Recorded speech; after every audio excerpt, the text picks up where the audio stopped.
ప్రతిపక్ష నేత జగన్ తీరుపై మంత్రి దేవినేని ఉమ, ప్రభుత్వ చీఫ్ విప్ కాల్వ శ్రీనివాసులు ఆగ్రహం వ్యక్తం చేశారు.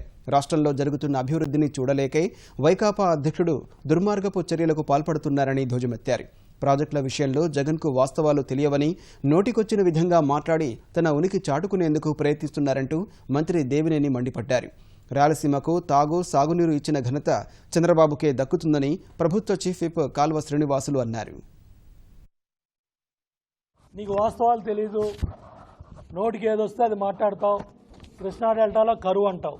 10,74,000 ఎకరాల్లో వరి పంట, ఆక్వాకల్చర్ 1,50,000 ఎకరాల్లో సుమారు 20 టీఎంసీలు నీళ్లను పెట్టుకొని తాగునీరు, సాగునీరు, పరిశ్రమలకు నీరు, ఆక్వా చేపలకి, రొయ్యల చెరువులకు నీళ్ళు ఇస్తే సుమారు 6,000 కోట్ల పంట వచ్చిన కృష్ణా డెల్టాని చూసి కన్నుకుట్టింది. ఓరలేకపోయావు. వాస్తవాలు ఈ విధంగా ఉంటే ఎన్ని అసత్యాలు మాట్లాడాలో అన్ని అసత్యాలు మాట్లాడటం. 17.34 టీఎంసీల నీళ్లు జీడిపల్లికి తీసుకురాగలిగినామంటే అది చంద్రబాబు నాయుడు గారికి ఉన్న సామర్థ్యానికి మచ్చుతనక.